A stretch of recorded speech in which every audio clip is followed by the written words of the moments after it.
we take a look at little bits of business with the goal of understanding a little bit more about the business that surrounds us. Today we're going to be taking a look at sub-brands through the lens of Urban Outfitters' new and upcoming brand, It's Frans. If we remember our brand architecture principles, sub-brands have a strong connection to their master brand. However, enough distance that they can function independently. That's right, the role of a sub-brand is to extend the brand into a meaningful new category while maintaining association and creating brand equity and reputational support for both.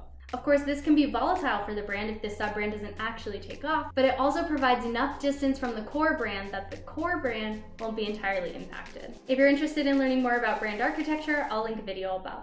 Okay, now that we understand sub-brands, let's dive into Urban Outfitters and their latest pursuit, It's Frans. Urban Outfitters, the parent company of Free People, Anthropologie, and Urban Outfitters itself, was created in 1970 by 3 college students at the University of Pennsylvania. The company's first private label was Free People, followed by Anthropologie, and then the Urban Outfitters that we know today. Today, Urban Outfitters has over 200 stores across the US, Canada, and Europe. They're known for their on-trend fashions, accessories, and home decor items. And while they host other brands in their stores, such as Adidas, Patagonia, North Face, and Levi's, they also sell a few in-house brands or sub-brands. One of these sub-brands is, of course, It's Frans. Simply put, It's Frans is currently all the hype. From celebrities rocking their pullovers, like Tini, one of Argentina's top musical artists, Maisie Smith, an English actress, and Diane Kruger, a German actress, to YouTuber reviews of their sweatpants, the brand is catching in all the right places.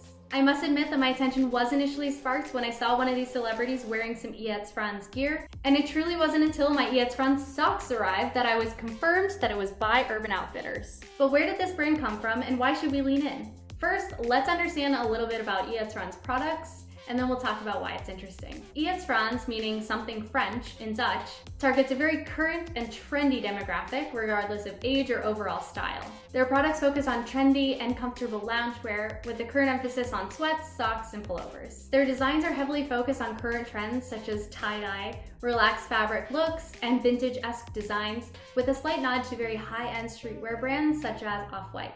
Very Urban Outfitters indeed. You can find them exclusively at Urban Outfitters stores, along with the occasional reseller, and the exclusive 2-story brick and mortar located at 44 Carnaby Street in London.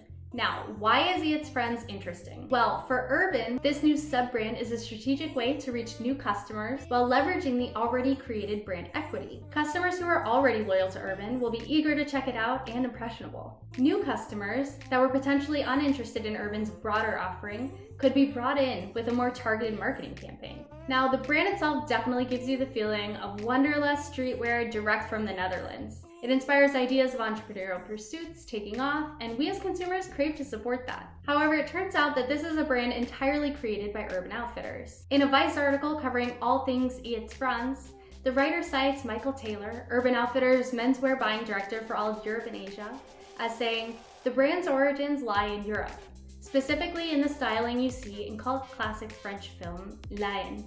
We were referencing the style of the main character in that film. It was Parisian street culture, sportswear mixed with functional workwear." If we return to the name for a moment, meaning something French, you can see that the Parisian influence shows itself at the core of the brand. Now, if you look at the Urban Outfitters website, you'll see the brand's positioning as crafting modern athleisure pieces as the go-to for elevated sportswear basics. Kind of a letdown from a wanderlust entrepreneurial perspective to a carefully contrived feeling.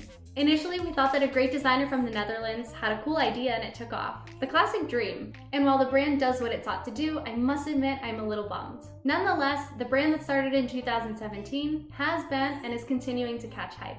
It does seem like the most hype is currently across the pond in Europe, so it remains TBD whether the brand can take over in Urban Outfitters' North America presence as well. One final question that this sub-brand caselet exposes is whether this very targeted sub-branded pursuit with a certain amount of mystery and hype will be a new model for retailers to follow. Let me know what you think in the comments below. Again, be sure to leave a like and subscribe, and I'll see you in the next one.